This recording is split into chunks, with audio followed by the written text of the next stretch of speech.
significant aspect of what NCC did in the last year, and that's Hurricane Sandy, where we basically helped with the restoration of communication services in the New York City area. And it was not as simple as restoring those services because there was no power and the generators were out of fuel. So it became a major coordination effort both between the NCC and FEMA in order to make sure that we were able to move back in and restore those communications as quickly as possible. And if there's one key lesson learned, I think, for us out of this, it's don't put your generators in the basement. They flood. And it was a major restoration problem in New York City because those generators, because they're heavy. You know, why do you want to put them on top of the building? But I think New York City learned a pretty serious lesson as a result of this, and certainly something that we're working with them to try to deal with. Lastly, I just want to say that we have, in this particular area, really profited from some of the thoughts that NSTAC has provided us. So we have continued to significantly expand the private sector participation in the NKIC operational planning processes and activities. And let's be candid, the NCC brought the private sector to the NKIC, and the NKIC realized the value of the private sector participation in the NCC and felt that that was a way to expand that into a much broader area of activity. So again, a vital relationship that allowed us to think and build upon that. You've also helped us think about expanding information sharing with industry and with our planning process. So those are all vital contributions to the NKIC. The last thing I want to mention is our cybersecurity student initiative, where we are trying now to bring in a number of students as interns and as prospective job applicants. The Secretary held a meeting with a number of community college students in cybersecurity from the National Capital and Baltimore area last month, and both talked to them about opportunities, listened to their concerns about how do they, in fact, get into a position to have an opportunity to contribute to the federal government, and to ensure that they got a sense of what we were doing, both in a tour of the NKIC and as well a opportunity to converse with the Secretary about this vital area. We critically need to increase our workforce, and this is part of the effort to do that. We've also undertaken a much broader workforce initiative as a result of the Homeland Security Advisory Committee recommendations, and we are moving forward now to ensure that we both hire and retain an active and vibrant workforce. So let me just say in conclusion, thank you all very much for coming. Thank you for your contributions. It is something that DHS profits from on a daily basis. Thank you, Madam Chairman. Thank you very much, Rand, for being with us and also for your leadership. Finally, I'd like to turn the floor over to Michael Daniel to have him give us some opening comments. Thank you, Maggie. Good afternoon, everyone. I'm Michael Daniel, the Special Assistant to the President and Cybersecurity Coordinator. Very grateful that everyone can be here today for the 2013 NSTAC meeting. I appreciate all of you taking time away from your busy schedules and actually making business run to make this valuable commitment to public service. And I also wanted to thank you for your thoughtful input to the key challenges in telecommunications and cybersecurity that the nation faces. You know, I'm really looking forward to today's discussion. It's critical that industry and government work together on all of these issues. I think it should be apparent to everyone that within the government, no one agency has all the tools or capabilities needed to tackle this issue alone. It requires a whole-of-government approach. But more than that, it's that the federal government alone certainly doesn't have the capability, nor should it have the capability to handle all of the cybersecurity issues for the nation by itself. It requires extensive collaboration between the government and the private sector. And we also must consider that cybersecurity is in an international context, since cyberspace crosses physical boundaries so easily. And I think when you stack up all of those things together, that's why advisory committees like the INSTAC are so important for the federal government. And I know that that great partnership will continue into the future. We're going to hear discussions today about a wide range of topics, including R&D, cloud computing, secure government communications, public safety broadband, panel discussion, and all of which will serve to highlight the complex and literally internetworked nature of cyberspace that we have today. I think in that context, the cybersecurity challenges that we face can seem overwhelming. And the threats are very real and they're very dangerous. But the problem is not unmanageable. In many cases, we actually already know how to address our vulnerabilities, but we haven't gotten good at implementing the solutions. In other cases, we do need new and innovative ideas, but I'm confident that that is something that U.S. industry can provide. I think if we can find the incentives to do the things we already know how to do, build new ways of collaborating between the private sector and the government, and deploy the innovation of all the companies that are present in this room, I know that we really can make progress against all of the threats that we face in cyberspace. So with that, I'll turn it back over to Maggie. Thank you very much. Thank you, Michael.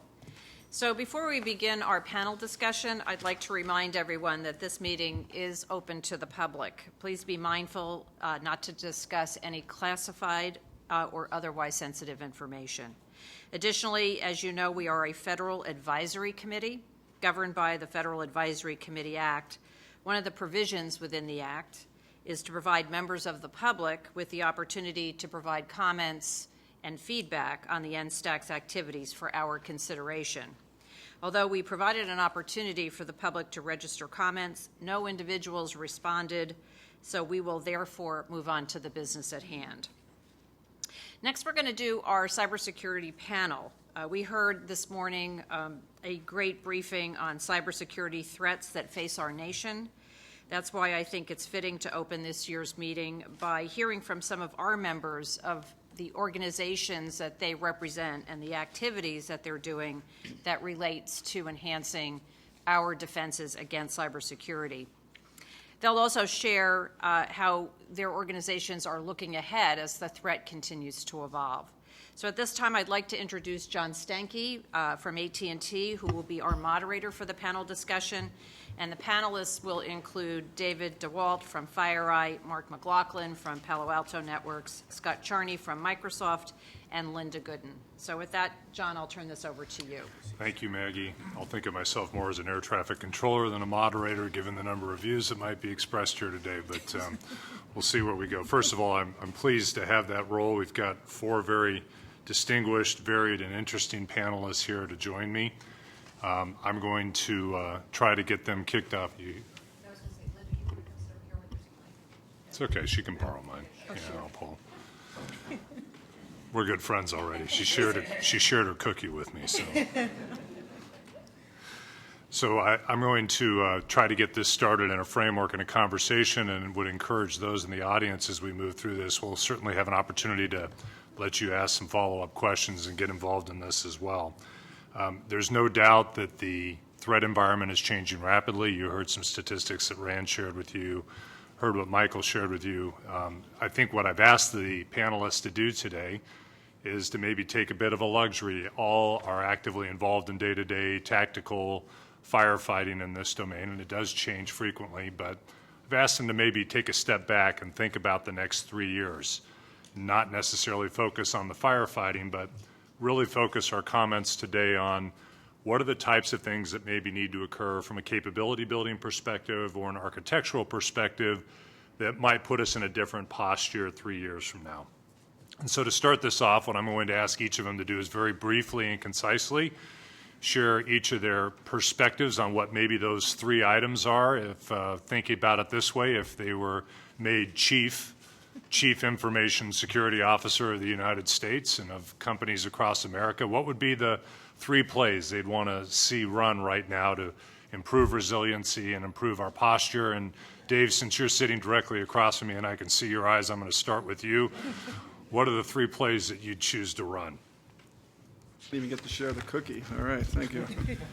All right, well, thank you, everybody. I'll try to make this brief if I can, although it's challenging for me sometimes. But I will tell you, we're living in an interesting era, and you heard Michael and you heard Rand talk about this, where the threats today are evolving dramatically. Just to give you a stat or two to set this up, we're seeing on average about 60,000 new pieces of viruses or malware every day. 60,000 a day. We're averaging 9,000 malicious websites launched a day. So pretty significant. We're in excess of 100,000 command and control servers set up in active operation today. We're seeing an infection on an order of 100 of them a day per company, many of them exceeding 1,000 a week.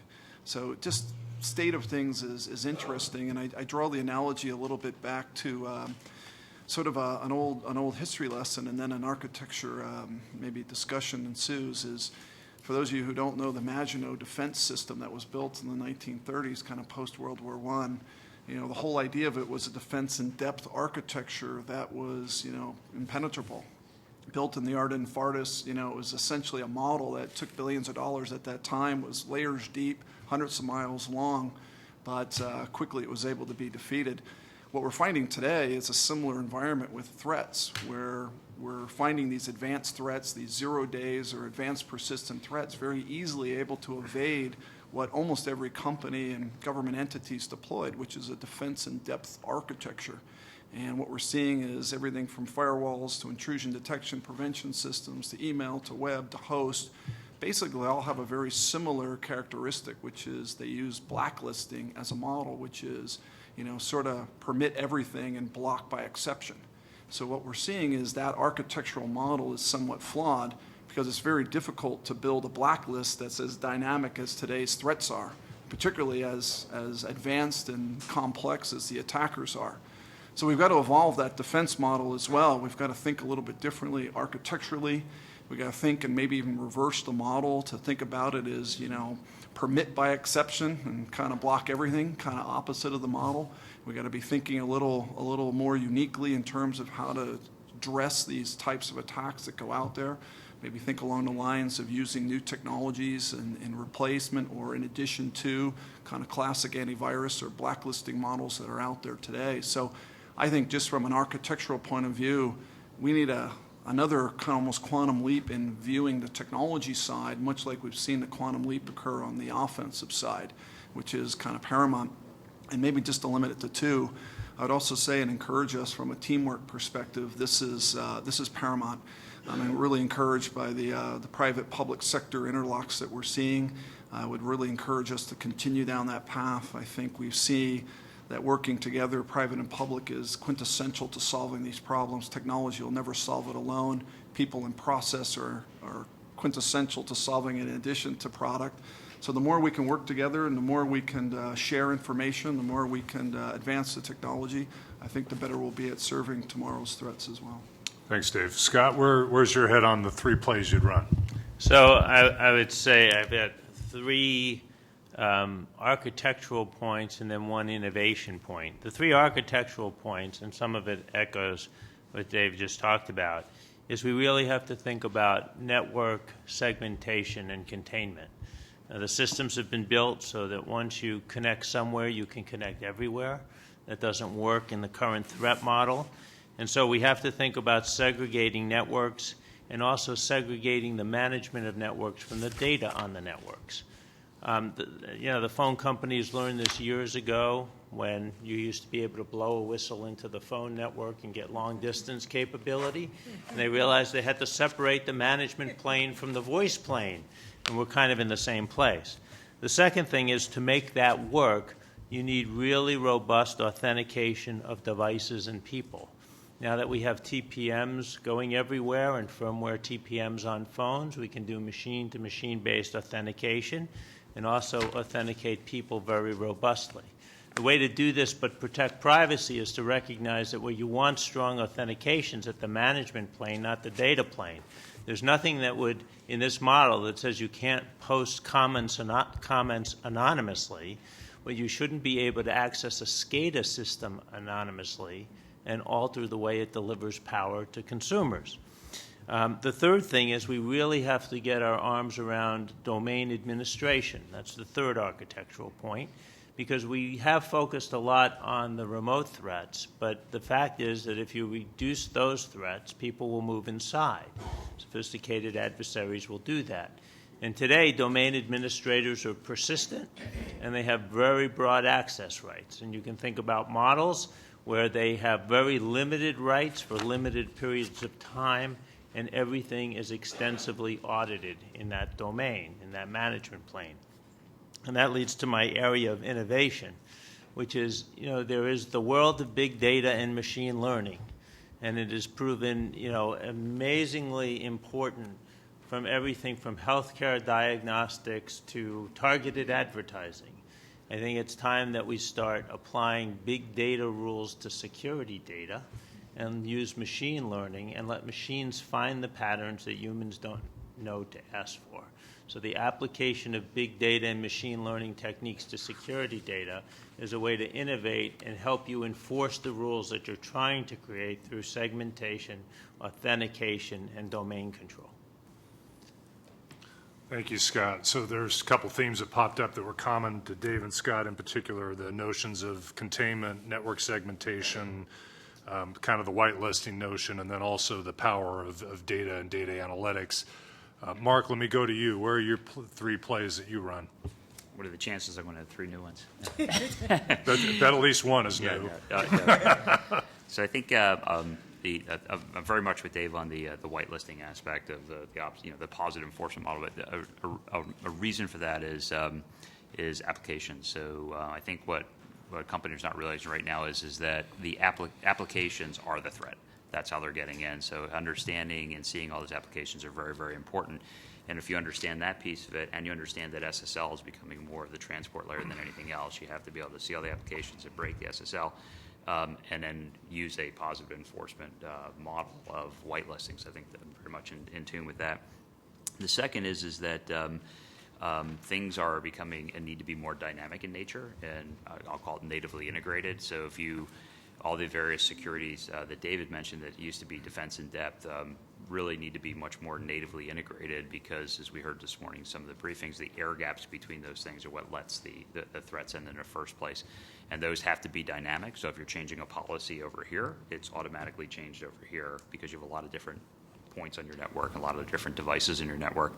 And the third is what I think where Scott was going as well, which is that you need to be able to do real-time analysis of everything, and then have a chance to, an ability to do a lot of correlation around that. And that has to be done very, very quickly, because that's what you're up against. And so those are the three, but I think that leads to one thing as well, which is because a number of those things take a lot of heavy compute power, I think you'll see, or we should be seeing more cloud-based, where you have almost infinite compute power to keep up with what what's coming across the transit. So finally, let's turn to Linda. Linda comes at this from a slightly different perspective. She's not productized or service selling per se, similar to our previous three panelists, but more from a practitioner integration perspective. Linda, where do you come out on your three plays? I actually agree with what we've heard, but I'd look at it from the challenges that we're facing. And the three challenges that we're facing are, how do you design in security from scratch? And so we're talking a lot about, how do we segment the networks? What do we do with the apps? But with everything proliferating, and particularly applications, how do we get people up to speed so that they understand the vulnerabilities in the software and the areas that need to be closed so that they're designing in security? I'd also want to have tailored, trustworthy spaces. And so when you talk about the threats, they're constantly evolving. And whether it's a cyber threat, a terror threat, there should be some trusted place that you can work, that's flexible, adaptable, and can move with the threat. And we know that we're working in an environment with moving targets. Everything is becoming mobile. And so in that, how do you have spaces where you can get in and analyze or evaluate what's going on in the environment and deploy the necessary mechanisms to secure your networks? And so my three areas would be that from an integrator perspective, I'd want designed-in security, I'd want to have trustworthy spaces, and I'd want to be able to deal with mobile security. So all good comments to get started. So let's delve into a couple of these themes that came up. One that was almost common amongst all four of you is the notion of information sharing, data analytics, big data, the possibilities that are there. We've got legislation pending that's intended to get at a notion of more information sharing. What's the view of the fastest route to robust information sharing that can take place at the speed and pace at which threats are evolving and the Internet's moving? Dave, why don't you start? What do you think has to happen there to kind of scale this up and scale it up faster than we've been doing so far? Thanks. Yeah, there's a couple things that probably need to be done. Talked about this over the last couple of months, but number one is we need a common format for exchange of information. That would be a huge help. Today, we, as security vendors, we deal with so many varieties of formats and so many varieties of information. A common language to speak to would be a huge help. And obviously, it has to be anonymized. It has to be as private as possible. It has to be as secure as possible. But a mechanism and a language and a construct and framework that allows us to communicate quickly and in real time helps get that teamwork and that interlock created.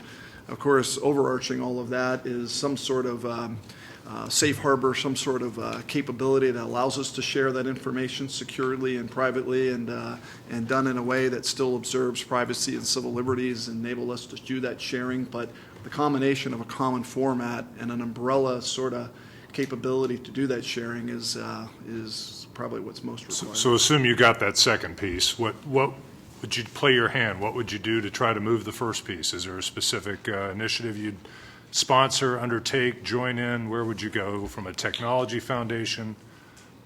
First thing I would do is I'd really look at critical industries, of course. We would prioritize those industries as to what was most vulnerable for our society. We would understand the vulnerabilities that were related to those industries, and we would create a real-time communication mechanism to enable us to rapidly respond to threats that might happen in those industries, whether it's energy or transportation and logistics or, name a vertical. There's a number of industries that are absolutely quintessential to the way we operate our daily lives. Those communications and those formats of exchange have to be done real time. They have to be governed and managed together from private and public sector. And if we have those together, I think we at least can respond. Doesn't eliminate the threat. We can respond quickly in the event of a crisis, which is probably a huge step in the direction we want to go. Scott, you in the same place, or do you have a different view on that? Or? No, I'm mostly in the same place. I strongly agree on the format point. I think, though, that we have to kind of segregate the different types of information to figure out what you can share under what rules. So, for example, vulnerability information is very sensitive because it can be exploited by others. On the other hand, if you're sharing signatures, they may be sensitive too, but the adversary already knows because they're already exploiting it. And then there's also our history of, if you look at our legal regimes, we have a history of acting upon articulable information which causes suspicion. And in this space, we really have two things. Sometimes we know something's going on and you want to figure out how you can share that. But in other places, people want to analyze big data to find out what's going on when they have no particularized suspicion.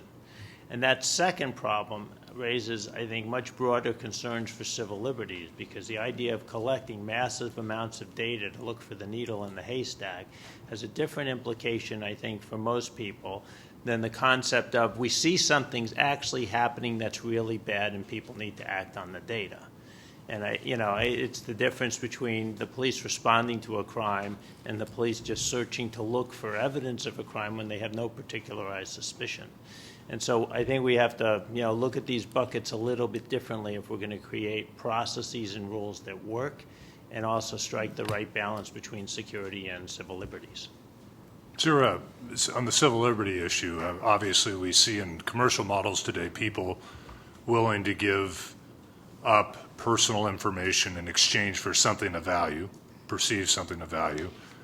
Is there a similar dynamic of incentives at the end user or consumer level that you could foresee that might cause people to be more willing to opt in or play in a different sandbox, or segment their traffic on a different network under a same construct, or do you think that's one-size-fits-all approach to this? No, I think sometimes it's the difference between direct and indirect rewards. And a lot of exchanges of data and those kind of bartering transactions, if we run a malicious software removal tool. People sign up for automatic update, and they know exactly the benefit they're getting. They're getting automatic updates and the removal of malicious software on a regular basis. That's different than saying if you share all your data, it will go into some big database somewhere. The government and industry players will mine through it. They'll figure out what's going on and do something, and therefore you get a benefit. That benefit is not as direct, and I think people would have greater concerns about that than the model where they really see what they're getting in return for their exchange of information. I think there's another problem. I think once they get the data, then every company doesn't have the ability to act on the data. And so, so this problem is very complex because first it's how do we share the data, and there are models that are sharing today. I mean, the DIB, the Defense Industrial Base, has 47 companies that share information today on, what's happening on the network, what signatures, what threats, and that works very effectively. But they also have the infrastructure and the tools to address it. And so now if we can share this data with the public at large or business at large, are we also going to have someone that they can come to get help to do something about it? Or, how far does it go when you take out the information? Do you actually, fix the problem that you see on the network? Do you get rid of the malware? And so I think there is a continuum, and where this stops, may be short of what someone can do to get better, if you will. Scott, in the opening comments, you were the only panelist that mentioned anything about end-user authentication, and you posited a digital approach to it. And depending on where you are in the view of this, or first step may be multi-factor authentication, ultimately moving to digital. Obviously, you view this as being really important and critical. Make the case for it, and why do you think your other panelists didn't bother to talk about it? Well, I don't want to speak for them. I mean, they can do it. I can tell you, having been speaking about this for many years, the minute you start talking about robust authentication, you can raise a lot of shackles about civil liberties and privacy. And we've written a lot about this. There are ways to do authentication in computer networks. They're actually quite privacy-centric compared to the old physical world model. By way of example, in the IT world, we can do claims-based authentication where you can pass a limited claim about yourself, like I'm over 21 or I'm authorized to access this network, without providing a lot of personal data. And it's very different than the physical world where, when I was much younger and would go to a bar to drink, the bartender would ask for a form of ID, and it was always the driver's license. And the person was only interested in two data points. The picture, was it my license, and the date of birth, whether I was old enough to sell alcohol to. The reality is they didn't need my date of birth, my actual date of birth. They just needed to know my date of birth was more than 18 years ago, which was the drinking age when I was young. But in reality, I was turning over my driver's license, which had my actual date of birth, and, by the way, my home address, even though I wasn't at home, which is probably not the smartest security thing to do. In the IT world, we can do this differently. And I think the key in striking the right balance is to require authentication at the right levels of the stack. What I mean by that is years ago, when I was in the Justice Department, I would be invited to debate civil libertarians on the question of whether we wanted anonymity or accountability on the Internet. The answer is easy. Yes, we do. We were asking the wrong question. The real question is, do you want anonymity or accountability in a particular activity at the application layer? So if I'm doing online banking, the bank wants to know it's me, and I actually want the bank to know it's me. I don't want other people moving my money. So if I'm connecting to a SCADA system because I'm supposed to operate that system in a maintenance way, you would think that the power company and the public at large would like to know that an authorized person is actually going to play with the SCADA system. And you can do that by authenticating the box from which they're connecting as well as the person connecting through that box.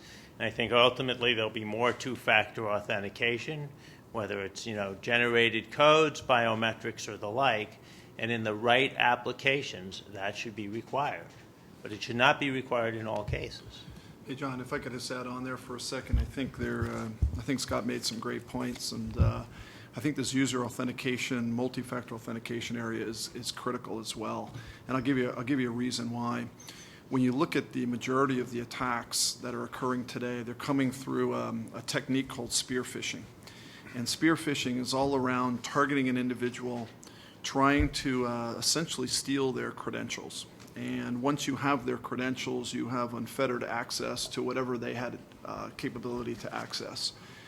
When you have one factor of authentication, username and password, and quite frankly, most people have bad hygiene just on that, it's very easy to steal credentials. So if I target someone and I can steal those credentials, I now have access. Adding a second layer of authentication and really creating a more sophisticated model for logging in makes it that much more difficult, almost exponentially more difficult for the common environment of stealing, being spear phishing, to occur. And we released this report from the Mandiant. 100% of all companies that were in the Mandiant APT report came from spear phishing. And the main area that they stole from was single-factor authentication. So this area of authentication is another critical architectural improvement that we all need, and a lot of it just starts with education and understanding the types of attacks and successes that are going on. Yeah, I would just add that I used to run VeriSign before doing this and get a flat forehead from like all this authentication stuff, and I think part of this is just technology. So if you have to get a technology that is just brain dead simple, and by that I mean invisible, right, to the end user, because you just think about everybody, passwords, username and passwords, everybody's already used to doing that level of authentication. They hate them and they have different, or the same password to use every time. But as soon as you get into the two-factor authentication, it's a real pain, right? And people just don't do that unless they're forced to do it by your company. You have got a token or something along those lines. But I think the big breakthrough in all this is going to be, this creates the privacy issues, but it's biometrics. So when you are voice authenticated into your system, that's all, you don't have to do anything except talk, right, or something along those lines. That's going to be the big breakthrough on this, and there are issues related to that. But I think most of this is just people don't want to go through the hassle of two-factor authentication, despite the fact that it's such obvious benefits. So if I'd let you run 4 plays, it would have been number 4. Yeah, I'm not. Yeah, it's been at that a long time. Haven't seen it yet. So, don't want to be too extreme on this one, but there were a number of comments made about the notion of whitelisting versus blacklisting, segmentation. When you start thinking about architectures of exclusion, if you will, and the question becomes, do these ultimately lead to some degree of balkanization in the utility of the internet, that ultimately after implementing the utility and the benefit of what caused the explosive growth starts to diminish at the expense of better and improved security? What's your view on that? Is there a balance on this? Do we have to be worried about that?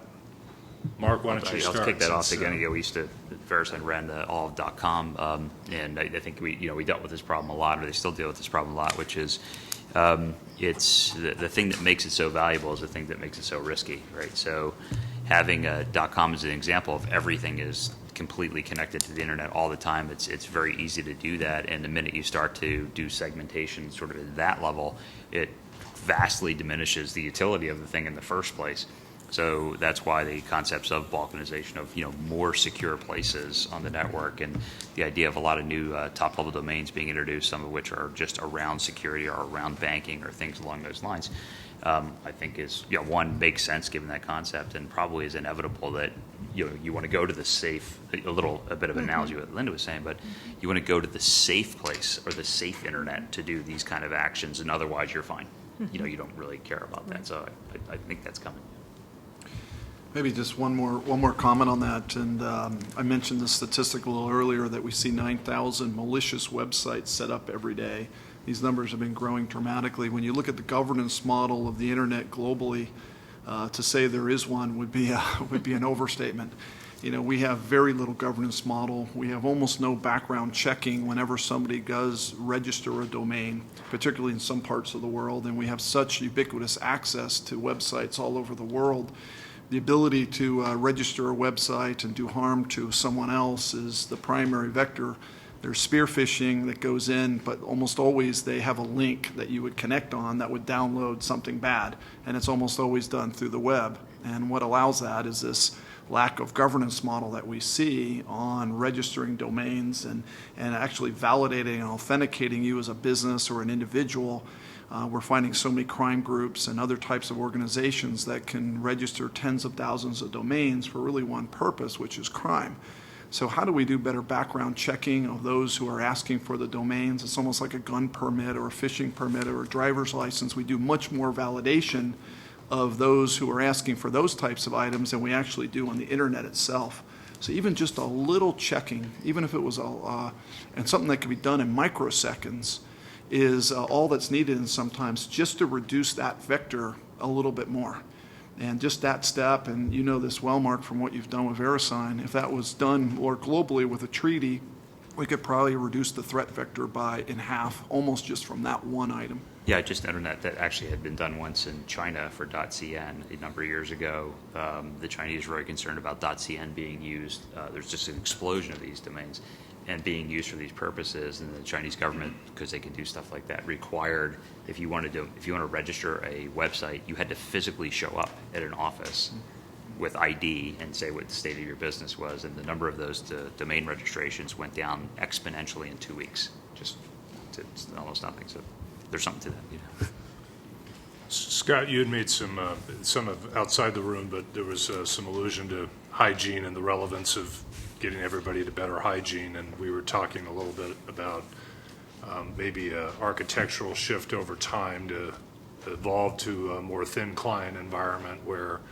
possibly the way to beat back some of these issues might be more centralization and control of certain aspects of the IT infrastructure and try to put less out in the hands of the end user. Do we ever solve the hygiene problem without a substantial architectural shift like that, in your view, until you can kind of get your arms more tightly around the key parts of the infrastructure, or is there a way to be better at this without that? So there has to be architectural changes, and I say that because particularly when you think about botnets in the consumer space, I think it's unrealistic to expect consumers to become IT pros and CISOs of their house. And so to some extent, the technology just has to be more protective. Having said that, there are actually changes going on right now that reflect that general direction. And the classic example is app stores. More and more people are downloading apps from app stores. The apps are curated. The apps run in compartments. And, cloud providers are increasingly doing virtual machines and creating segmentation between the data and the management plane.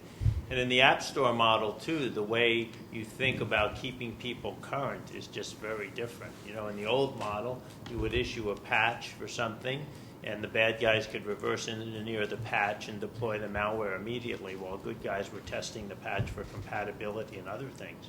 But in an App Store app model with curated apps, if an app turns out to be bad, you just kill bit the app. If it turns out to have a vulnerability, you don't patch the app, you reissue the app, and it gets reloaded from scratch. And therefore, there's no backward compatibility problem because these apps are not platforms on which other apps sit. So I think there's already these architectural changes happening. And if you think about, just the growth of the phone, that, for most people in the world, their PC is their phone, and they're living in an app-based model, you're going to see improvements from the architectural changes that already exist. But we even have implementations, though, in the app space that are sometimes better than others, right? Not all app stores perform equally in that regard, and so now the standard issue probably moves to that the dynamic, I would imagine. Well, and like all things, you decide whether this is a place where app stores are going to differentiate themselves or whether governments are going to declare market failure and do something else. The other thing I would say is, too, it is often very hard to test for security of apps in a dependable way. Most testing, when you look at the move to the cloud, people are now doing testing in production.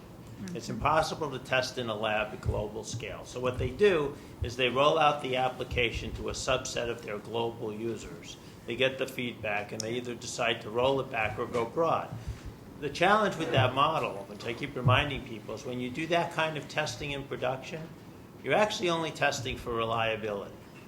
Okay, if the app falls over and the customers have a bad experience, you know you have a reliability problem. But if it's a security problem or even a privacy problem like data leakage, it is not going to be discovered necessarily from the first week of in-production testing. And so we're always going to need a model that recognizes that you can't test out all security attributes prior to deployment, and initial deployment will not reveal all security problems. And so, you're always going to have some sort of response process. The difference is in the App Store model, the response process is easier to deploy and potentially more effective and more immediate than it is in the old traditional models. That'll be one of the benefits of the cloud model and the App Store model. Linda, from your clients that you work with, do they view virtualization, the opportunities for thin clients, as a positive help, or do they view this as a fearful transition for them that's going to make it more difficult? Both. Absolutely both.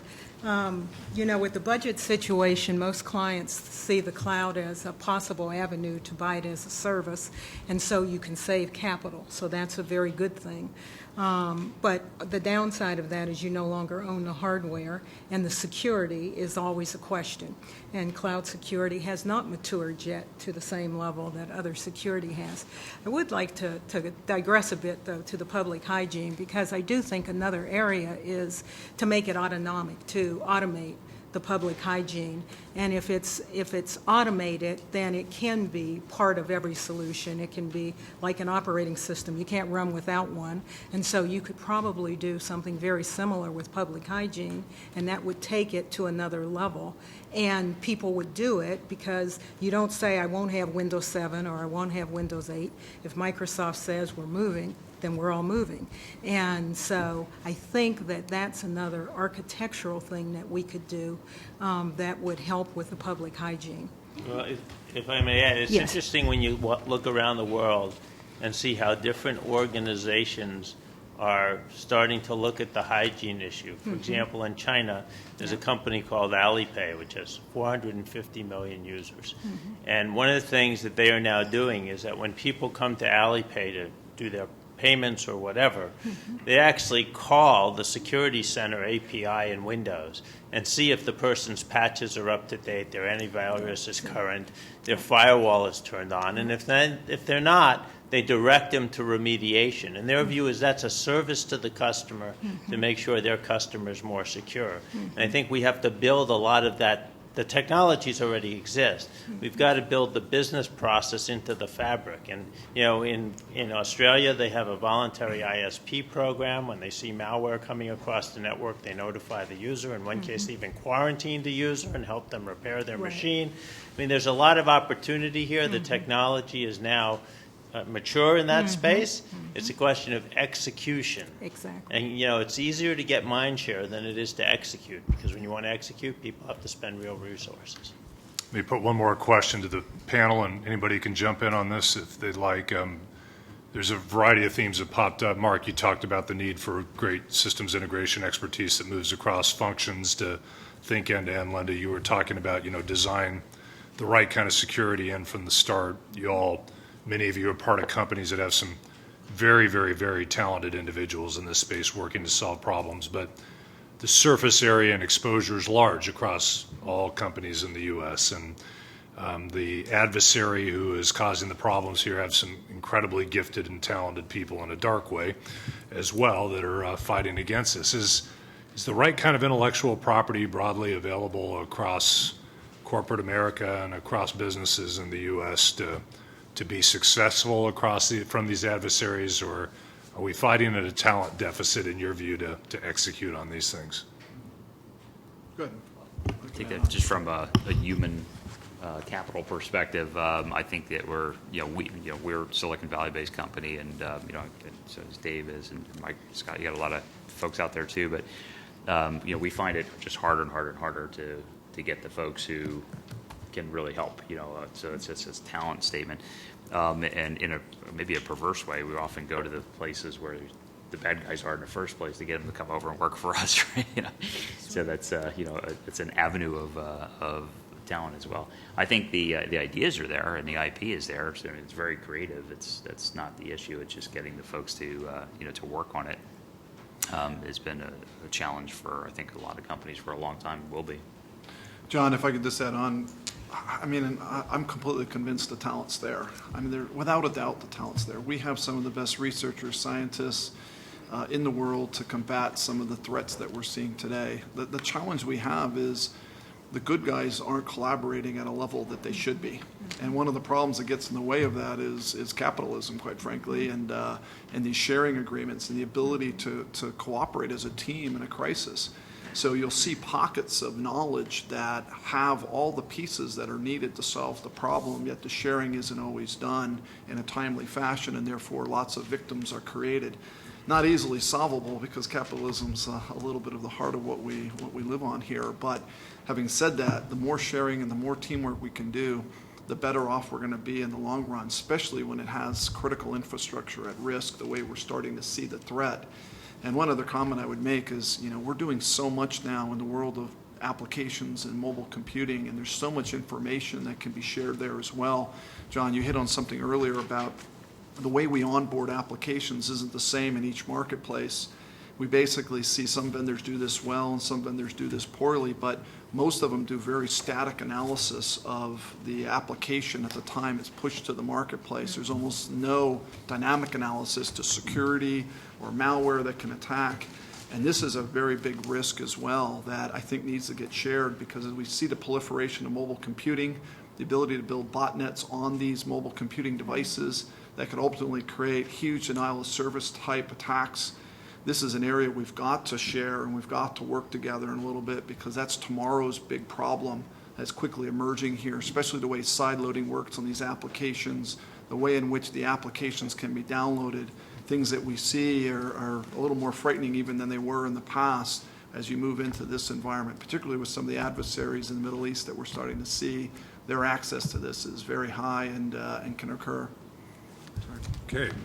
Any last question from the audience? Anybody care to pose one? Hearing none. I'd like to thank the panelists. We don't wait long here.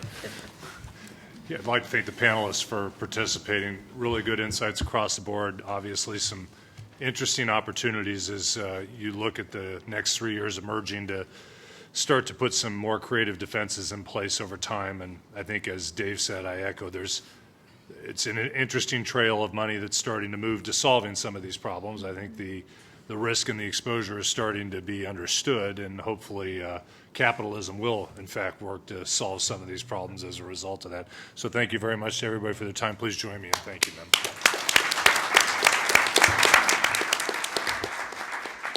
Yeah, I do want to echo the thanks to the panelists. I thought there were some very good thoughts that came out of this. I know Bruce and I were taking copious notes, and Michael might have been writing a letter to someone, but he was writing as well. So I think we'll also look at this in some of the scoping exercises that we're going to do. We could probably incorporate some of these pieces into that. So thank you all again for your thoughts.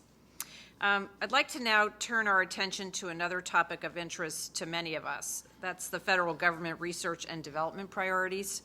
So given our constrained budget environment, the federal government has had to make some critical trade-offs and decisions regarding its current R&D programs, specifically on how to prioritize ongoing efforts while not losing sight of some of the long-term goals. So we're fortunate enough to have several folks here, 3 government officials, to speak to us about the R&D efforts in their respective organizations. So Dr. Falcone, David, next to Dr. Falcone from the Department of Homeland Security, and Dr. Brothers, also from the Department of Defense. I call them the trio right over here on the left.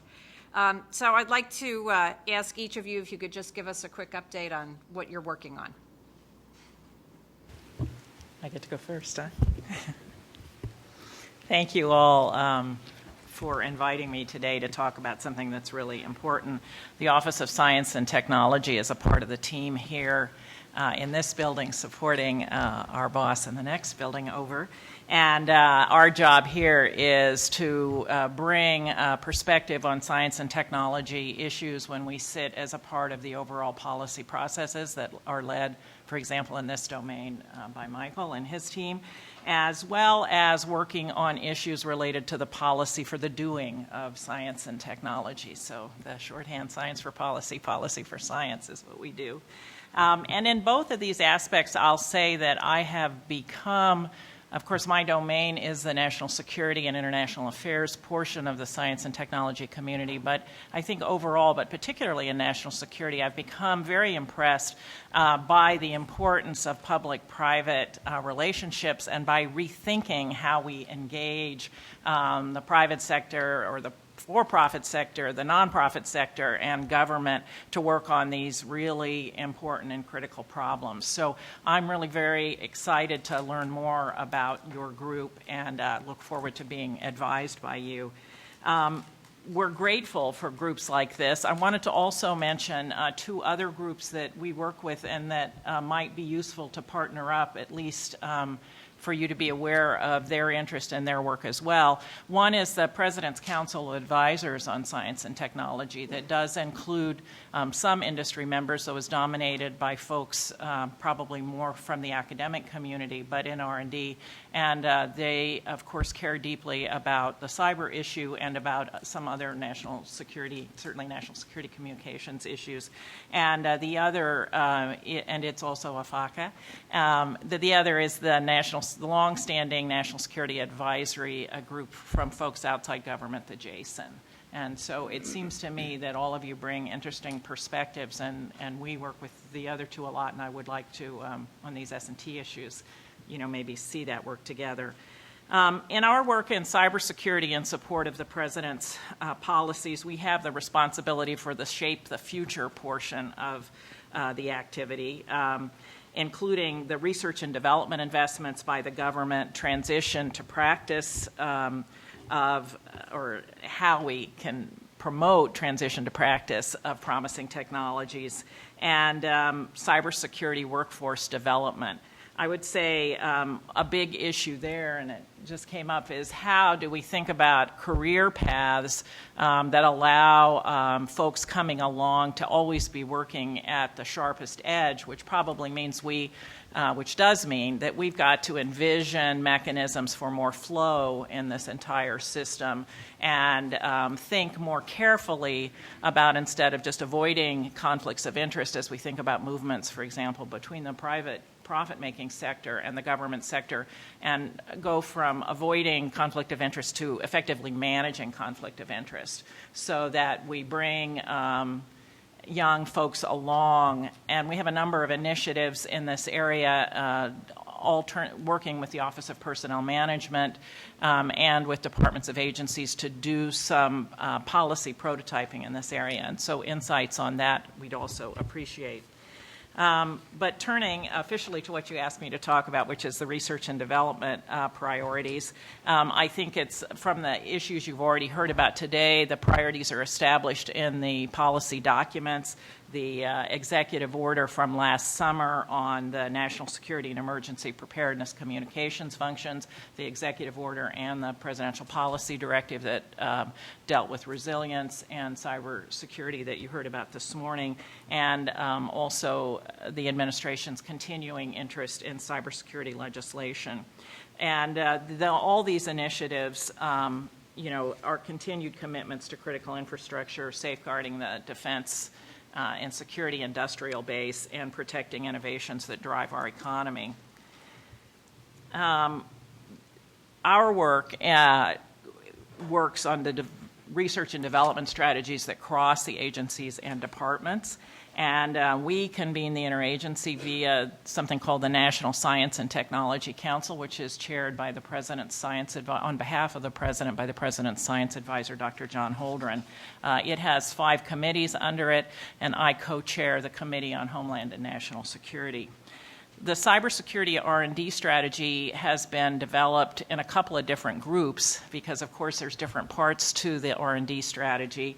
But the plan and the strategy that was published in December of 2011, the strategic plan for the Federal Cybersecurity Research and Development Program, was developed in one of these standing groups that Congress created back when high-performance computing initiative started in the early 90s, and that is the Networking and Information Technology Research and Development Program, or NITRD. That plan established the goals for the unclassified government-funded sponsored cybersecurity R&D. And I think we've already heard some of those themes. I thought Linda highlighted them very clearly, emphasizing the development of game-changing technologies, so moving from moat or static systems to dynamic systems, from maximizing the impact of our cybersecurity investments in critical national priority areas, for example, healthcare, information technology, a big priority of the administration, and information security is a key part of achieving that policy goal. I talked earlier about transitioning successful R&D projects to practice to get at the business of doing cybersecurity, and then as well as doing basic research and foundational cybersecurity. I think the government track record, or at least this is what we hear as people come in investments in basic computer science work, principally or primarily in the past through the National Science Foundation, has an extremely good record of contributing to the country. NITRD also works in a number of other areas that you may find of interest, not just in cyber, certainly cyber physical systems. They have a interagency working group, big data, and in other areas. Regular reviews, external reviews, are mandated by Congress of the NITRD strategies. And in President Obama's administration, these reviews have been tasked to subcommittees of the President's Council of Advisors on Science and Technology. They have done 2 reviews of the NITRD program overall. Both of those reviews are on the PCAST website, one in 2010 and one just released in January of this year. Relative to money for the strategy that is out there, it's one thing to do the strategy. The resources to actually execute it are important. We work closely with the Office of Management and Budget to ensure that research and development funding is available to address national priorities. In addition, we are working on an implementation review right now of the 2011 strategy. But overall, in a difficult budget climate, the President has advocated for increased funding on cybersecurity research and development, and the President's FY14 budget submission contains $803 million in unclassified cybersecurity research and development activities that would be executed through all of the agencies that participate in the NITRD program. And that's an increase of almost $150 million over the actual expenditures in fiscal year 2012. There are additional resources proposed for agencies in their specific mission areas, so that are not in the general cybersecurity bucket, and in, of course, so in mission areas. Based on our implementation review, we reached out and asked folks for comments. I don't know if any of you made comments. We had a formal request for information as a part of this implementation review process. I'd like to highlight a couple of issues that we see that we're trying to refocus some of our activities, or realize that as that plan was put together in 2011, didn't have as much emphasis as it should have. One is, of course, or not of course, but related, I think, to the concerns that you've already talked about information sharing technologies, how we can implement technically new ways for information sharing, both between the government and the private sector and among private sector entities, while efficiently and effectively protecting corporate and consumer data. We're also emphasizing architectures and technologies that support network resilience in the face of attackers and effective and efficient reconstitution after attacks. A fourth area of emphasis is in supply chain technologies, so that security and integrity of a product can be verified regardless of the country of origin. And another area is in system architectures that leverage hardware roots of trust to measure and validate the security of the rest of the hardware system and software components. I highlight these examples because of their clear relevance to both government and the private sector, and my sense that perhaps these are areas you would concur with. The review, however, that we're doing, this implementation review of the 2011 strategic plan, has revealed our fairly limited awareness of the private and international funded research and development. And so one thing that we're going to do next after we publish the implementation review is put out another RFI. And in that RFI, we'd be interested in having industry take a look and share with us either their cybersecurity plans under appropriate NDAs or perspectives on where problems that we think are extant may in fact have been solved already in some products that exist in the industry. So I think this is a specific opportunity for NSTAC member companies to both inform and shape future U.S. government R&D strategies. We also work closely in the National Security Emergency Preparedness Communications Executive Committee. We have responsibility for issuing an annual memorandum that highlights priorities and recommendations. That process also requires private sector input, so I'd invite your comments there as well. And in conclusion, I guess I'd just like to say thank you very much for your commitment to this important mission area. And I do look forward to meeting more of you and getting your perspectives on this important domain and what we can do to help to make these relationships work better. Thanks very much, Doctor. Dr. Gerstein?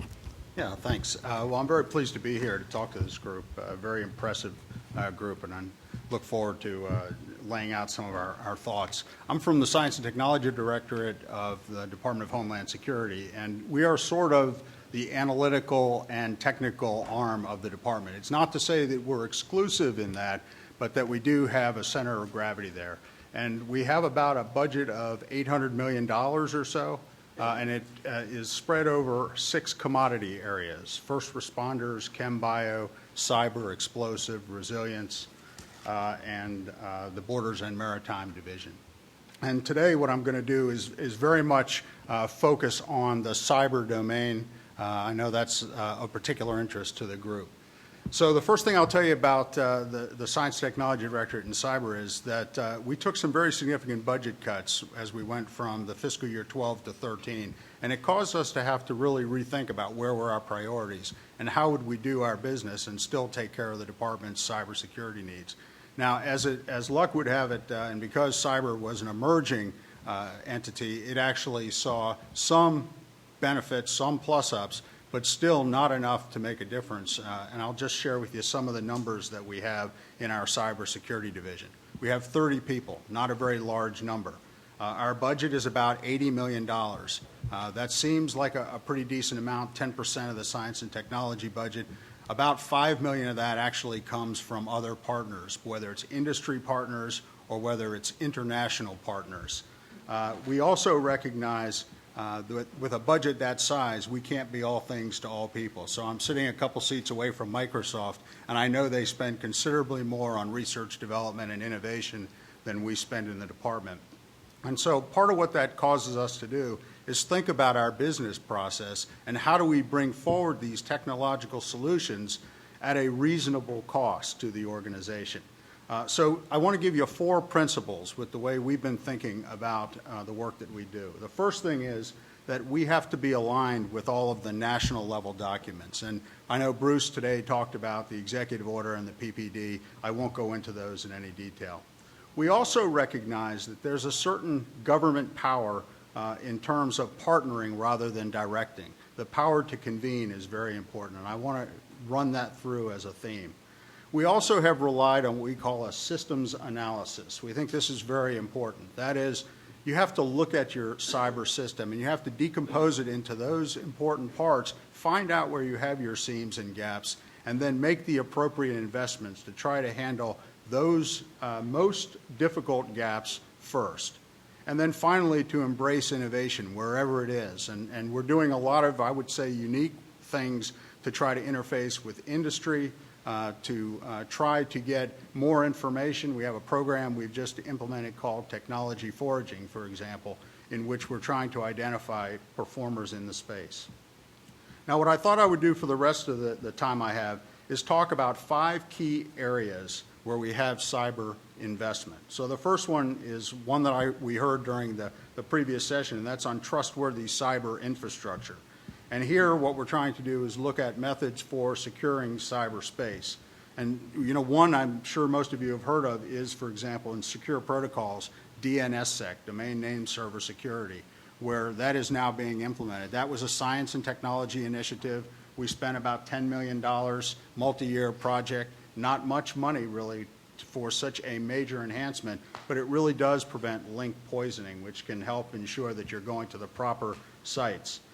We also have the same kind of thing that we're trying to institute for secure protocols for routing infrastructure, which is equally of concern to us. Things like moving target defense are projects where we've got about $5 million annually that are going. How do we make our networks much less predictable, but at the same time more resilient? Very, very important question. The second area I'd like to talk about is our research infrastructure. And here I think this might actually be something that is very interesting to your organizations. We have a couple, for example, our experimental research test bed, we call it DETER. And DETER is actually available to be used as an experimental architecture. You can get on there, we approve who gets on, obviously, but we have 200 organizations in more than 20 states and 17 countries that come on. It's a distributed network. They're able to actually try apps, try software, see the results of the work that they've done. It's also being used by academic institutions. Another one is our research data repository called Predict. We have a very large data set of data that is available so that you can do experimentation with an actual data set. More than 200 users throughout academia, industry, and government available for use to be able to develop cybersecurity protocols. The third area is R&D partnerships, and this is one I talked about, technology foraging and this idea of the power of convening, but I can't stress how important that is, and we've been partnering now with the private sector, with academia, with international partners, industry I would count in all that as well. A couple examples in the oil and gas sector and in the power grid sector, we have 2 projects where we've actually brought together 30 different companies to help us develop best practices, help with standards at the higher end, regulations and perhaps even legislation, but things that will help the industry. And again, the power of convening is very important. Our fourth one is on the innovation and transition, and I'll just say that we're working very hard to ensure that what we do, what we invest in, is able to be transitioned. And there, it's finding good sources of research, development, and innovation, and being able to bring those forward. And then finally, the last one that we have is on cybersecurity education. And this is absolutely essential. I've heard it talked about several times just in the short period I've been here. But we have a real deterioration in the country in terms of STEM education. We're dealing with that as we try to recruit a cyber workforce. We're looking to bring in talented people. We don't want to, though, all say it's about STEM education. Our secretary has a campaign that she talks about in cyber, Stop, Think, Connect. And so it really emphasizes to us that all of us are part of this cyber infrastructure, and what we do on the net very much matters. And to that end, we do have a number of programs to include going into high schools and colleges and having cyber competitions to try to reinforce this notion that it's a great opportunity for young people to be educated. So we think we're doing interesting work in this area. We know more needs to be done. We're working very hard to be transparent and open with industry, and if there's any time after, I'm happy to stay around and maybe answer any questions. Thank you. Thanks very much, Doctor. Dr. Brothers? Good afternoon. It's a real pleasure to be here. It's a pleasure to be part of this trio that you mentioned as well. It's good to see you both. What I'd like to do, the department has really 7 S&T priorities. I don't want to go through all these given the context that we're talking about cyber. What I'd like to do is kind of give you some context of the way we're thinking about the world, and then talk about like 5 of these priorities. And why do I say 5? I say 5 because we're looking at things as they're kind of converge in a Venn diagrammatic sense, right? So what I want to do is talk to you about those 5 or so areas to give you some sense, not just of what you can find on our website, where you can find our S&T priorities, but how we're looking at things converging. Okay. So starting out, how are we looking at the world? Well, there's a bunch of trends that we're all familiar with, right? The pace of technological change, they say it's doubling every 10 years or so. You look at the global connectivity, right, and what that's enabling in terms of allowing a lot of people to develop a lot of capability that can either be threatening or can be leveraged or both, right? We're living in a world where there are black swan events popping up everywhere, right? These are the disruptive, unanticipated types of events that we can't really plan for, but we have to have an S&T portfolio that's robust to these kinds of events, right? So that's the kind of world that we're living in, along with this world where we have new strategic guidance. And this new strategic guidance, as you heard of, is a strategic pivot to Asia and Middle East. And so when you put all this together, we find ourselves in a world where one of the things we are emphasizing, more so than the past, really has to do with science, technology, intelligence, right? How do we use techniques, big data has come up a couple times in our conversations, right? How do we use big data techniques and others to try to understand what are some of the things coming up in the future?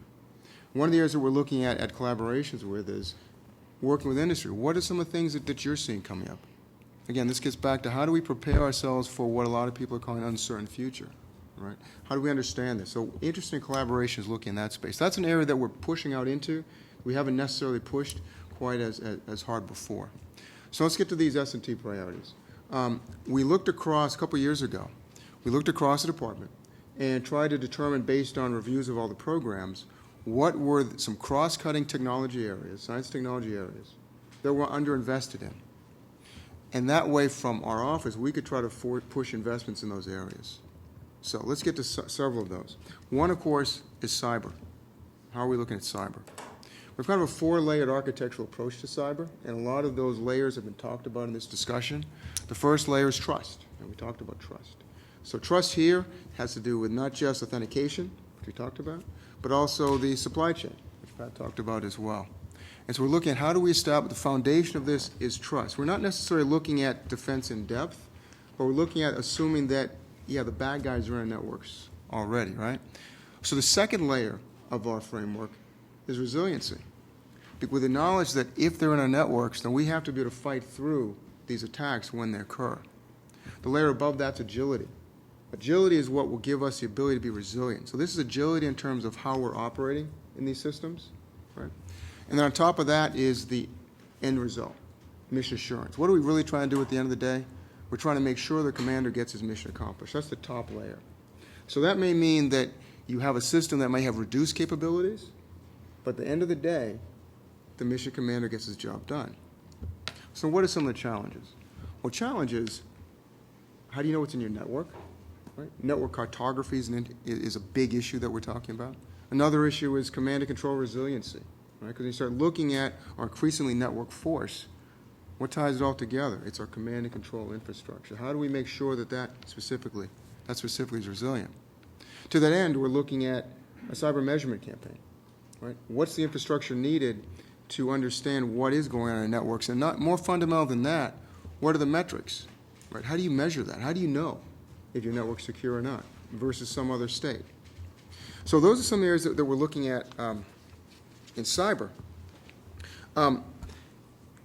But let's switch to some of the other S&T priorities. I say that again because of the convergence. So if you think about global commons, right? So people talk about the global commons. These are these areas of no one controls, like the oceans, the air, and space have been commonly the global commons, right? Well, now we're calling cyber another one of these global commons. Increasingly, we're calling the electromagnetic spectrum part of the global commons as well. Because we start looking at the advances in software-defined radio technologies, in apertures, in microelectronics, you start seeing that it's not the standard electronic warfare that we may have seen in the past, but but it's really electromagnetic spectrum warfare. Who controls that space, right? So that's another one of these commons. So now what happens when we start thinking about the convergence of cyber and electromagnetic warfare, right? What does that look like? Is that a convergence? Is that even a continuum? So that's one of the areas that we're looking at as a department. Is that convergence area, that continuum area, and what type of baseline capabilities make sense in that space from a threat as well from exploitation perspective. Another area that has relationship to cyber and was brought up earlier is what we call data to decisions. So that's what we call our big data or data analytics piece. What are some of the challenges that we see there? One of the challenges that was brought up earlier, someone mentioned that what we really need are kind of standards, right? Because one of the big challenges we have is unstructured data, right? So the department, we're looking at all types of data, right, from images to video, unstructured text, et cetera. We have to try to make sense of this. Now, in the past, we've been really focusing on the PED problem, processing, exploitation, dissemination, which is really a fundamental part of the ISR, intelligence, surveillance, reconnaissance mission, right? But the department is so large, we can look at data analytics or data decisions across larger segments than just that. So we have challenges not just in terms of this PED that I mentioned, but also just in terms of validation and verification. How do we know what we have is right? There's fundamental issues with data analytics. What about uncertainty? How do you make certain level of probabilistic decisions based on uncertain data with uncertain provenance? Right? So those are some issues that we're dealing with within data to decisions. Another area that overlaps with cyber, and this is brought up in terms of hygiene, is human systems. So that's another one of our S&T priority areas. Here we're looking at training, how can we do better virtual training. We're looking at how can we take advantage in cognitive neuroscience. So if you look at DARPA, for example, they have a number of powerful programs in that area. They're really trying to explore the limits of what we can understand about how we work and how we can apply that to problems such as cyber. Another one of our priority areas that, again, gets into the cyber domain is autonomy. Autonomy can be confusing. I know a lot of times we talk about autonomy, not clear, they don't quite understand what we're talking about. So while autonomous vehicles are in the news a lot and are important, what from my level, what we're talking about really has less to do with the platforms, it has less to do with the payloads. It really has to do with how do you integrate human and machine teaming, right? How do you have a team where both parts of that team have a shared sense of situational awareness, right? How does the operator understand the loading and the state of the platform? How does the platform have enough understanding of what the load and the state of the operator is?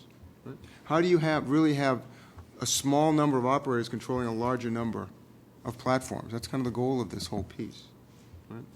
So those are some areas that we're looking at that I think intersect with the cyber piece. And it's important as we're designing these systems that we try to see collaboration across those kind of stovepiped S&T areas. What we've done is we've put together what we call our priority steering councils. So for each one of our 7 areas, we have a group of seniors from the services and from the other components who get together very frequently to develop roadmaps. So this gets to another topic, is road mapping.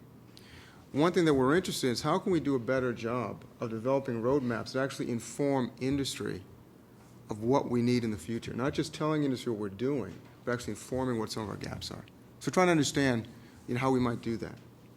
And the last thing I want to talk about, actually was brought up before, is innovation. So we're looking at different innovation techniques. There's kind of 3 that you usually hear about, right? There's kind of a producer innovation model, there's a distributed innovation model, and there's a user innovation model. So we're interested in trying to explore the bounds of all those different methods, right?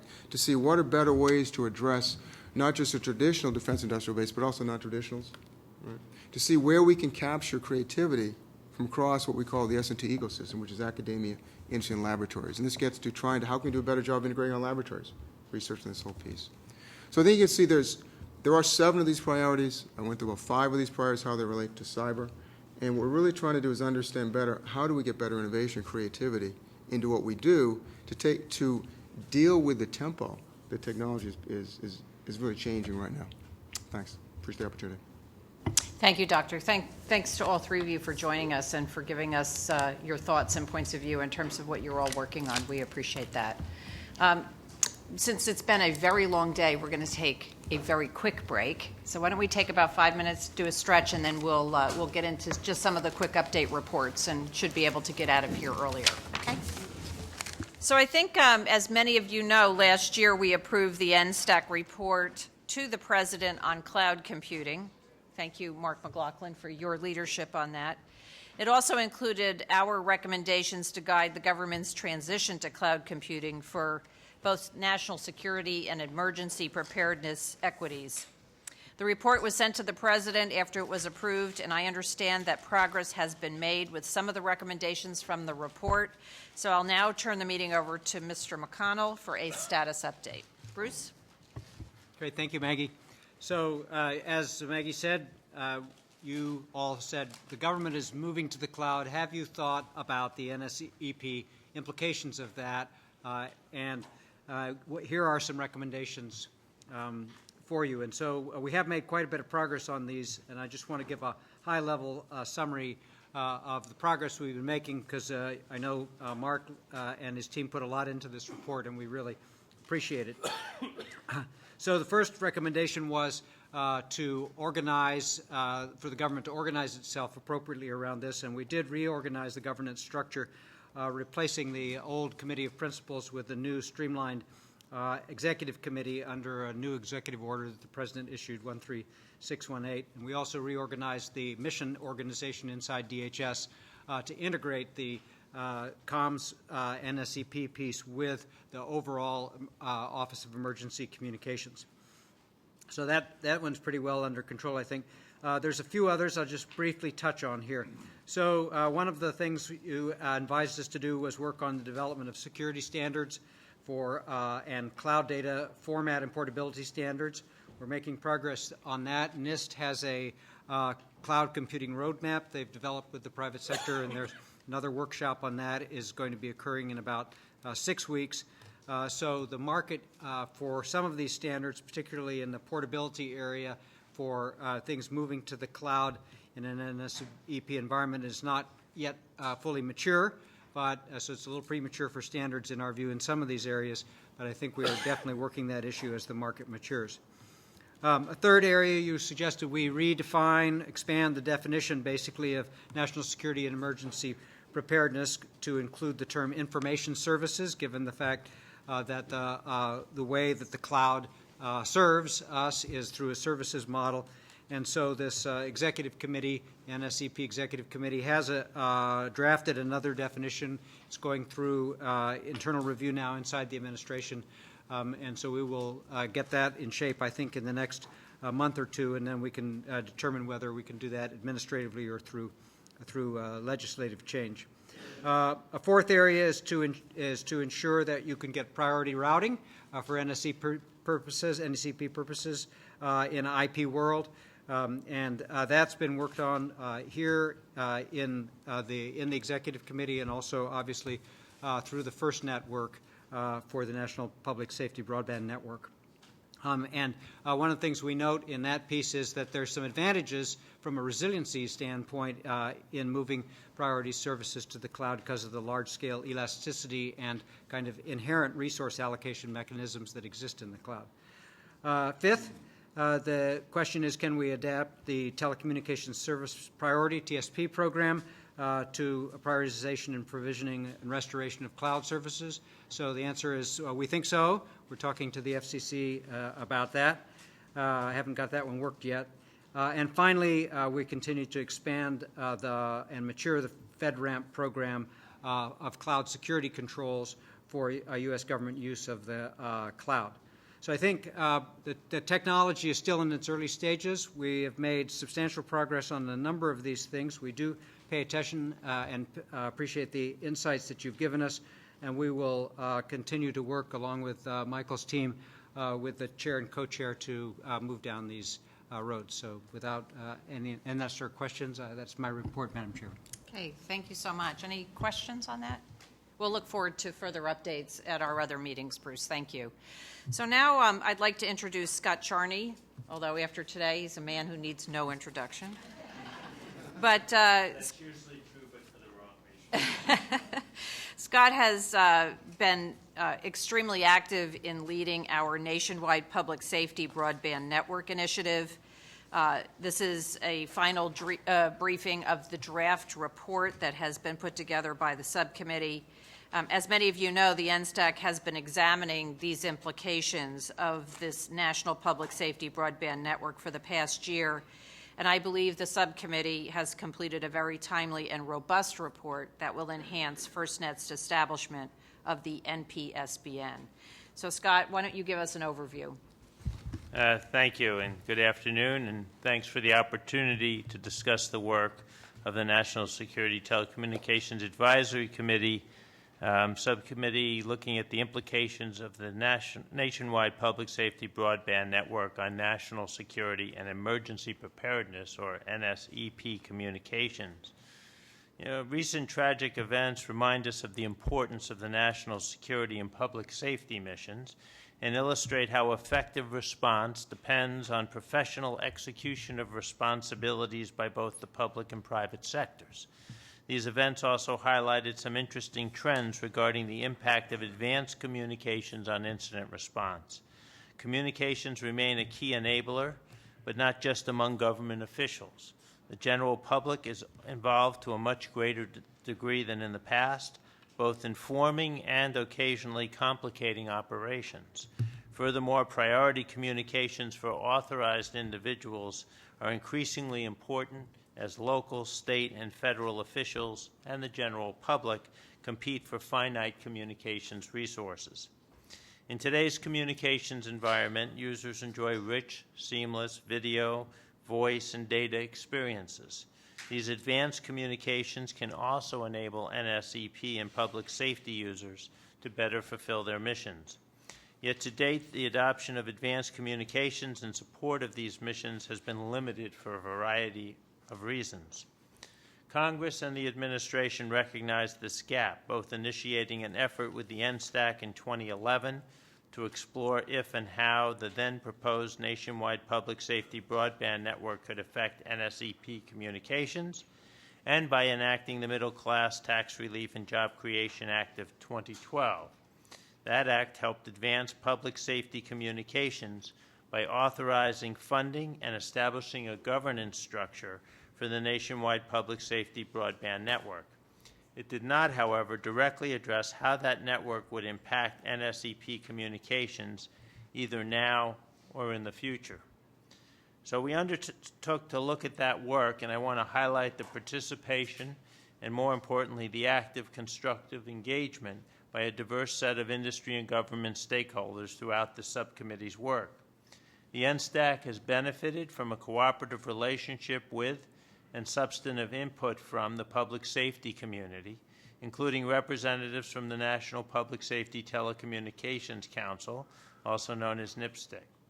Briefings and contributions from member companies, such as those provided by AT&T, Telcordia, and Motorola, to name but a few, have been highly informative, identifying potential policy considerations for this group.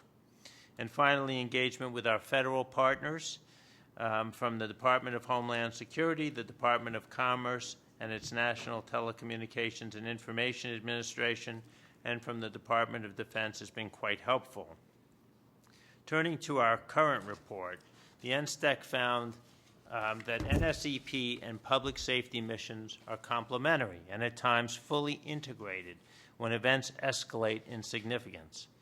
The communications capabilities and requirements to support those missions are often synergistic and will, at least in part, depend on the same or very similar technologies, networks, applications, and services.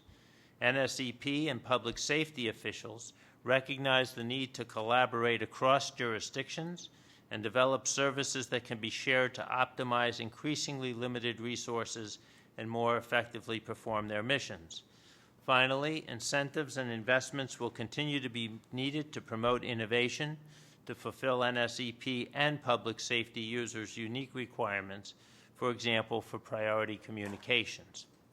In light of these findings, we concluded that development of the nationwide public safety broadband network creates an unprecedented opportunity for new levels of coordination and alignment of NSEP and public safety policies, requirements, and standards.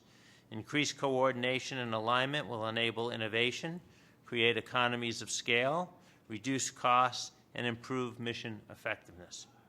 In order to help realize these benefits, the NSTAC makes 5 recommendations to the President.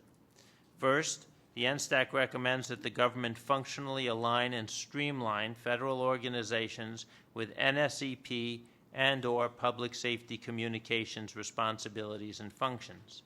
This alignment will help institutionalize coordination and optimize the use of scarce resources for both NSEP and public safety communications. Second, we recommend an effort to update NSEP policies and align federal NSEP and public safety communications policies, requirements, and standards. The alignment will help support the ability of all stakeholders to coordinate and execute their missions consistent with the National Incident Management System. Third, the NSTAC recommends that the government and industry work together to identify similarities and differences in NSEP and public safety communications requirements. Coordination of requirements will enable vendors to meet the needs of the greatest number of NSEP and public safety users, prevent siloed solutions, and share lessons learned. Fourth, we recommend that the government identify and coordinate research and development activities, grants, funding, pilots, and new standards. This coordination in these areas will help promote innovation and help close the gap between commercial marketplace requirements and NSEP and public safety requirements. Fifth, and finally, we must acknowledge that current priority communications capabilities do not support the advanced communications that will be critical to the NSEP mission in the future, and we must address this with a sense of urgency. The NSTAC recommends policy changes, technical considerations, and the necessary funding be allocated to realize an operational capability that can support priority communications in IP-based networks. In conclusion, this completes my summary of the work and the recommendations of the NSTAC in support of NSEP communications in a diverse IP-based communications environment, including the nationwide public safety broadband network. I appreciate the opportunity to present these recommendations today, and I would suggest we open the floor to questions, and then the NSTAC chair can manage the voting process. Any questions or comments for Scott on his report? Scott, I have one concern as I read through. I don't know if it's a question or a concern. Unless something's changed in the last couple of weeks, I think the FirstNet direction is a, let's call it a CPE intensive direction to get the kind of resiliency that they're after in their network, both at the handset level and at the field deployable level, to kind of fill in capabilities and networks based on mobile vehicle positioning and the like. Given that approach, the concern I have is that the universe of NSEP users would be probably more limited than if there was a more commercial handset kind of approach done to that. When you think of all of our implementations for priority services at this point in time, they've not been CPE intensive. So how do we think about that going forward and the push-pull that that's going to create with folks who own those assets and those capabilities, and whether or not we can get those very unique sets of equipment and CPE in people's hands, and that we're not writing a report here where people believe that, you know, the solution to NSEP communication is in fact on the backs of FirstNet, because I don't think that direction is where it's headed right now unless something changes. Right, and I don't think our report suggests that. I'd say two things in response. One is, I think what the group found, the subcommittee found, in my view, is that these communities heavily overlap. And as a result, if you don't start merging them from a policy perspective and functional perspective, you will create massive dysfunction. You can look at an event and take some first responder and say, are you responding as a public safety official or a national security EP official? Because if you're coming in this way, you can use FirstNet. But if you're coming in this way, you don't get priority. And of course, the world doesn't work that way, right? All these first responders are going to respond. And the definitions of NSEP and public safety, even within the federal nomenclature, is not particularly precise. And there's no way to, carve those people out. And so as a practical matter, people are just going to respond, and they're not going to think about their response as fitting within one bucket or the other. They're just going to use what IP, voice-enabled, and data-enabled and rich environment they can. And so I think our uber point is you got to think of these communities as merged. The second thing is I don't think anyone believes that FirstNet will ever be the complete solution to this problem. And in fact, I think it's envisioned that there'll be an intersection between the FirstNet dedicated network and commercial networks. And the point about thinking about this as one combined bucket is, different groups do have, in some cases, divergent requirements. And, as you know, when you work for a company like we both do, where you have lots of different customers with lots of different requirements, you have to stack rank and prioritize for maximum, in our case, business impact, for the government, maximum mission effectiveness.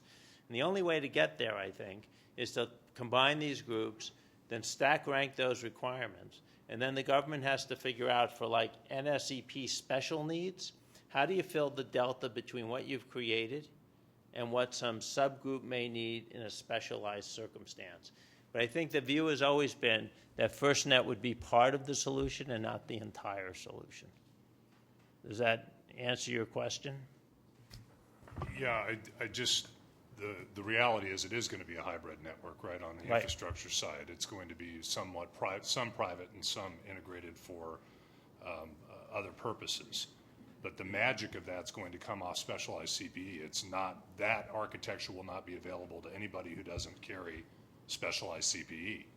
And so the resiliency that gets designed in for that infrastructure, if you're going to say, okay, I need survivability and I need first response capability, unless I'm carrying that device that allows me to hop onto that hybrid network, I don't get access to it. And yes, there's got to be multiple solutions. I don't want to walk out of here with people believing that the intersection right now, that Venn diagram, is huge. I think that that Venn diagram, depending on whose numbers you're looking at, could be relatively small in terms of who carries around specialized CPE. So that may be true, and one of the things I think about as we provide recommendations is short-term versus very long-term. And what I mean by that is, if we look at what's happened in enterprises, if you went back a few years, everyone would say you'll have two devices. You'll have your enterprise device and your consumer device. Of course, it didn't quite play out that way. You have BYOD, and now you have more and more mixed devices. And the real question will be, especially in a time of budget constraints and other things, what will be the long-term view of governments about what they purchase for specialized things and how much they piggyback on existing technologies that exist and are available more broadly. And in fact, I'll come back to something I said earlier, which is when I talked about device and people authentication. One of the reasons you need that is I don't know how you do priority routing without it. I mean, you're going to have to recognize a set of devices and give those devices priority. Now, you can do that by creating specialized devices that are only in the hands of the few. But more likely, you'll have to do that by taking general-purpose devices and having some way to authenticate them at the hardware level and saying they get priority routing. So I agree with you that in many of these areas in the short term, we may be living in one environment. But I think the recommendations we're making sets the government up for a much longer-term view. And as budget pressures continue, as technology continues to rapidly advance, where innovations in the private sector exceed innovations in the government sector, there's also a possibility that you'll see more and more adoption of commercial technologies within the NSEP and public safety community. And if that happens, the government needs to be prepared for it while they support the specialized devices in the short term. Any other questions for Scott? One of the things that we can also do with this report, John, is, be able to have a dialogue with FirstNet, with Sam Ginn, with, Secretary Napolitano, who's on the board, of our concern about a very specialized CPE approach, that it should be more broad in terms of the capabilities that are in the hands of those first responders, and at least make sure we go on record to say that that's an issue that should be looked at, not just in the long term, but also in the short term. I almost flip it around. I think Scott's right. I believe there has to be a common, publicly available commercial solution Right. that will be there first before you're ever going to get. I mean, Right. they're so far down the path on this thing. They're I don't gonna think you're they're gonna change get the they're gonna CP get side. where they need to get But to. you need a commercially available solution. If you want a commercially available resilient data solution, something other than FirstNet is going to have to be developed to fill in that gap. In the Correct. future. Correct. But it would be good to have their participation in that in the long run. Absolutely. That's The all I'm saying. recommendations are all in line. I mean, there's Right. And if I may, Maggie, we would welcome that conversation, Okay. so that would be great. We'll make sure that that happens, and Michael will put that on our list. Anything else on this? Yes? Clay? Yeah, I just wanted to comment, Terry Takai, and I'm actually a member of the FirstNet board.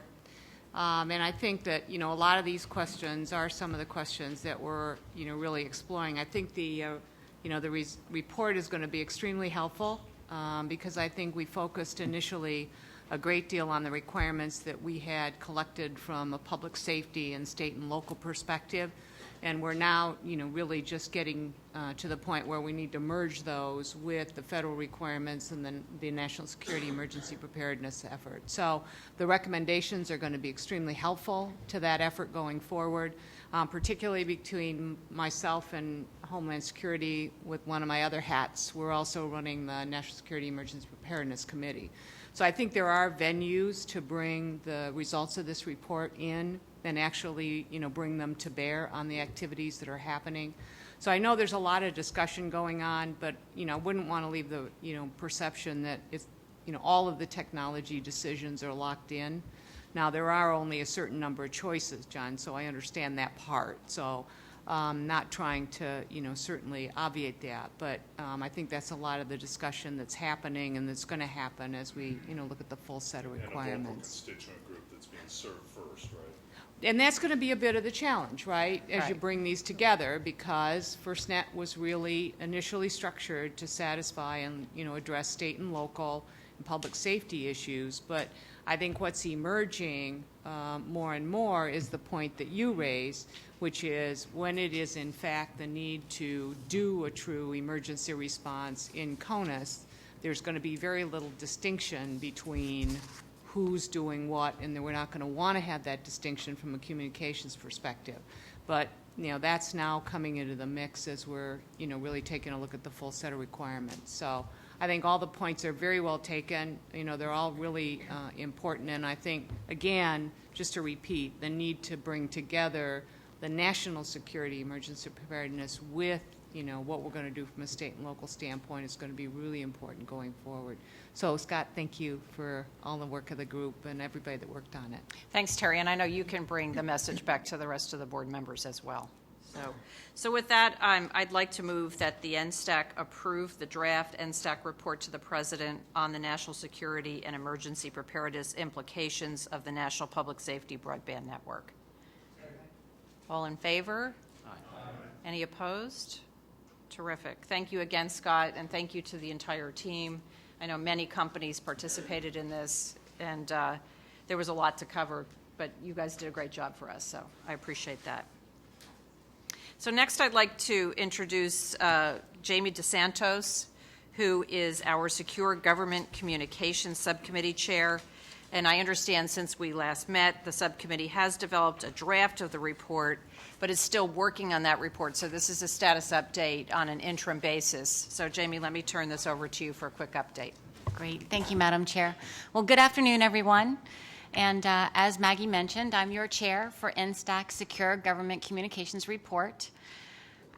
Our tasking from the national security staff is to investigate how a higher degree of integrity, confidentiality, and availability could be gained in the government unclassified communications by implementing industry best practices, commercial off-the-shelf technologies, or managed security services.